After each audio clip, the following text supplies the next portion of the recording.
नमस्कार मित्रों, आर्य टीवी के इस आध्यात्मिक चैनल पर आपका पुनः विनम्र स्वागत है। आज के इस नए एपिसोड में मनाचे श्लोक के 117वें श्लोक का विवेचन सुनेंगे। तो आइए शुरू करते हैं आज का एपिसोड। आज का श्लोक इस प्रकार है।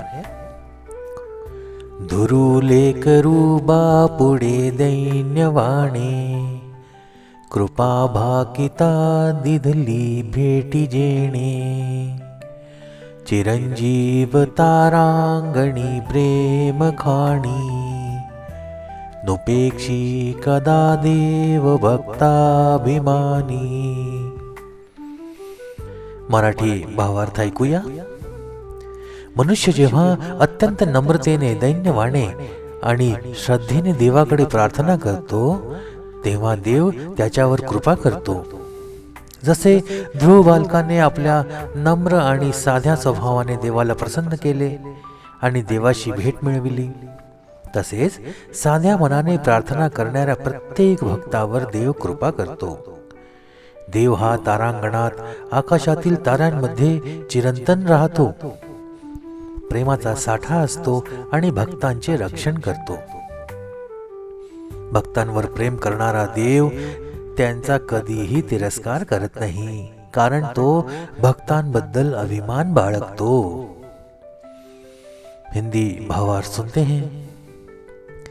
मनुष्य जब भी विनम्रता अर्थात दीनता और श्रद्धा से भगवान से प्रार्थना करता है तो भगवान उस पर अपनी कृपा बरसाते हैं। जैसे बालक ध्रुव ने अपनी नम्रता और सादे स्वभाव से भगवान को प्रसन्न किया और उनका दर्शन पाया, वैसे ही सच्चे मन से प्रार्थना करने वाले हर भक्त पर भगवान कृपा करते हैं। भगवान अनंत तारों के बीच सदा विद्यमान रहते हैं, प्रेम का भंडार है और अपने भक्तों की रक्षा करते हैं। भगवान भक्तों का कभी अपमान नहीं करते, क्योंकि वे अपने भक्तों से प्रेम करते हैं और उन पर गर्व करते हैं। आइए विवेचन सुनते हैं। प्रथम पद देखते हैं। धुरु लेकरु बापुड़े दैन्यवाणे। धुरु का अर्थ है स्मरण और बापुड़े का तात्पर्य है भक्त। यहाँ संत रामदास स्वामी ये कहते हैं कि भक्त अत्यंत विनम्रता दैन्य भाव के साथ भगवान का स्मरण करता है। भक्त अपने पूरे अस्तित्व को समर्पित करके आत्मसमर्पण और नम्रता के साथ भगवान से प्रार्थना करता है। दैन्यवाणी का मतलब है विनम्रता से प्रार्थना करना। यह विनम्रता भक्ति का सबसे बड़ा गुण है। संत रामदास के अनुसार यह दैन्य भाव भक्त को भगवान की कृपा का पात्र बनाता है। दूसरा पद देखते हैं। कृपा भाकिता दिदली भेटी जेणे। इस पंक्ति में कृपा भाकिता का तात्पर्य है कृपा की याचना। भक्त जब भगवान से कृपा की याचना करता है तो भगवान उसे अवश्य अनुग्रहित करते हैं। दिदली भेटी, इसका अर्थ है कि भगवान ने अपनी कृपा से या कृपा के रूप में भक्त को साक्षात अनुभव प्रदान किया। यह अनुभव केवल बाहरी नहीं बल्कि भीतर की गहन आत्मा तक होता है।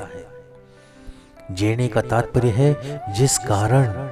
इस प्रकार यह भगवान की कृपा ही है जो भक्त को दिव्यता का अनुभव कराती है।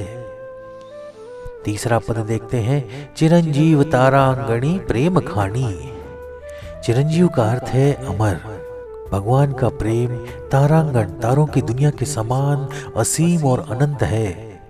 प्रेम खानी का तात्पर्य है प्रेम का खजाना। इस पंक्ति में रामदास स्वामी ने भगवान के अनंत प्रेम की तुलना आकाश गंगा से की है। यह प्रेम केवल शारीरिक या सांसारिक नहीं बल्कि आत्मा के उच्चतम स्तर पर है। भक्त इस प्रेम में डूबकर अपना संपूर्ण अस्तित्व भूल जाता है। चौथा पद देखते हैं। नुपेक्षी कदा देव भक्ताभिमानी। नुपेक्षी का अर्थ है उपेक्षा न करना। भगवान कभी भी अपने भक्त की उपेक्षा नहीं करते।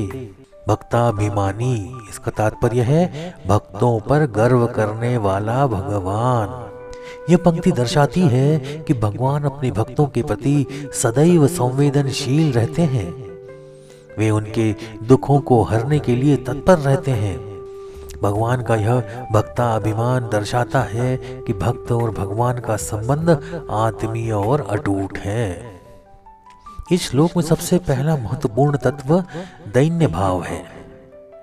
रामदास स्वामी ने दैन्य भाव को भक्ति का प्रमुख आधार माना है। भक्त को चाहिए कि वह अपने अहंकार को त्याग कर भगवान के समक्ष संपूर्ण समर्पण करे। यह दैन्य भाव न केवल भक्त को भगवान के निकट लाता है, बल्कि उसे आत्मिक संतोष भी प्रदान करता है। दैन्य भाव में भगवान से कुछ पाने की अपेक्षा नहीं होती, बल्कि इसमें केवल भगवान की कृपा के अनुभव की लालसा होती है। कृपा भाकिता दिदली भेटी, यह पंक्ति भगवान की कृपा के महत्व को रेखांकित करती है। संत रामदास के अनुसार भगवान की कृपा से ही भक्त को जीवन का वास्तविक अर्थ समझ में आता है। यह कृपा भक्त के जीवन में आध्यात्मिक जागृति लाती है। भक्त जब भगवान की कृपा को अनुभव करता है तो उसे हर जगह भगवान के दर्शन होने लगते हैं। यह कृपा केवल बाहरी परिस्थितियों को सुधारने तक सीमित नहीं होती, बल्कि आत्मा को पवित्र और उन्नत बनाती है। भगवान का प्रेम अनंत और असीम है। रामदास स्वामी इसे तारांगण के रूप में प्रस्तुत करते हैं। यह प्रेम सांसारिक प्रेम से अलग है। सांसारिक प्रेम में स्वार्थ छिपा होता है, लेकिन भगवान का प्रेम निस्वार्थ और शुद्ध होता है। यह प्रेम भक्त को उसकी आत्मा के परम लक्ष्य यानी मोक्ष की ओर ले जाता है। भगवान का भक्ताभिमानी स्वरूप दर्शाता है कि वे अपने भक्तों को कितना महत्व देते हैं।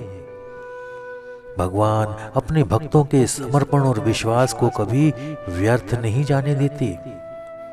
यह भक्ताभिमानी भाव भगवान की करुणा और दयालुता का प्रतीक है। यह भावना भक्तों को प्रेरित करती है कि वे अपने जीवन को भगवान की सेवा और स्मरण में लगाएं। भक्त और भगवान का संबंध प्रेम, श्रद्धा और समर्पण पर आधारित है। यह अहंकार को समाप्त कर आत्मा को शुद्ध करता है। भगवान की कृपा आत्मा को शांति और मोक्ष प्रदान करती है। भगवान का प्रेम सांसारिक प्रेम से परे है और आत्मा को परमात्मा से जोड़ता है। भगवान अपने भक्तों पर गर्व करते हैं, जो भक्त के विश्वास को और गहरा करता है। दैन्य भाव भक्ति का ऐसा गुण है जो भक्त को भगवान के अत्यधिक निकट लाता है। यह अहंकार का पूर्ण त्याग है। जब भक्त अपने अस्तित्व को भूलकर केवल भगवान का स्मरण करता है, तब उसमें दैन्य भाव उत्पन्न होता है। इस अवस्था में भक्त केवल भगवान के चरणों में ही अपने जीवन का समर्पण करता है। रामदास स्वामी ने इस गुण को बार बार अपने अन्य श्लोकों में भी रेखांकित किया है। भक्त के मन में यह भावना होनी चाहिए कि भगवान के बिना उसका कोई अस्तित्व नहीं। यह दैन्य भाव आत्मा के शुद्धिकरण का माध्यम बनता है। भगवान की कृपा भौतिक संसार के हर बंधन से मुक्ति का माध्यम है। यह कृपा भक्त को सांसारिक मोह माया से ऊपर उठाकर उसे आत्मिक आनंद की ओर ले जाती है। रामदास स्वामी ने इस कृपा को सजीव अनुभव के रूप में वर्णित किया है। यह केवल एक भावनात्मक स्थिति नहीं, बल्कि एक वास्तविक अनुभूति है जो भक्त को हर क्षण प्रेरित करती है। यह कृपा भक्त के जीवन में मार्गदर्शन के रूप में काम करती है। भगवान की कृपा को पाने के लिए भक्त का निष्कपट और शुद्ध हृदय होना आवश्यक है। भगवान का प्रेम तारांगण के समान है, असीम और अनंत। यह प्रेम भक्त को हर पल अनुभव कराता है कि वह अकेला नहीं है। यह प्रेम सांसारिक प्रेम से अलग है, क्योंकि इसमें किसी प्रकार का स्वार्थ या अपेक्षा नहीं होती। रामदास स्वामी ने इस प्रेम को जीवन का सर्वोच्च आदर्श माना है। जब भक्त इस प्रेम में डूबता है तो वह अपनी आत्मा और भगवान के बीच की एकता को अनुभव करता है। यह प्रेम मोक्ष का माध्यम बनता है। भगवान अपने भक्तों के प्रति गर्वित रहते हैं। यह भाव भक्त को और अधिक प्रेरित करता है कि वह भगवान की सेवा और स्मरण में अपना जीवन व्यतीत करे। भगवान की विशेषता इसी में है। यह भाव दर्शाता है कि भगवान भक्तों के प्रति कितने संवेदनशील हैं और प्रेम पूर्वक हैं। यह भक्त और भगवान के बीच के अटूट संबंध का प्रतीक है। रामदास स्वामी का यह श्लोक भक्ति, प्रेम और भगवान की कृपा का एक अत्यंत सुंदर और गहन चित्रण प्रस्तुत करता है। यह श्लोक हर भक्त को यह प्रेरणा देता है कि वह भगवान के प्रति पूर्ण समर्पण और श्रद्धा का भाव रखे। भगवान का प्रेम और कृपा भक्त के जीवन को न केवल मोक्ष की ओर ले जाती है, बल्कि उसे आत्मिक शांति और संतोष भी प्रदान करते हैं। यह श्लोक हर व्यक्ति को यह समझने का अवसर देता है कि भगवान और भक्त का संबंध केवल भक्ति और समर्पण आधारित है। यह संबंध शाश्वत और अटूट है और यही संबंध जीवन का सर्वोच्च आदर्श है।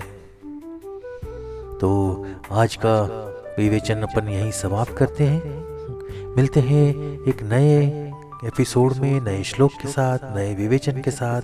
तक के लिए जय जय रघुवीर समर्थ। नमस्कार।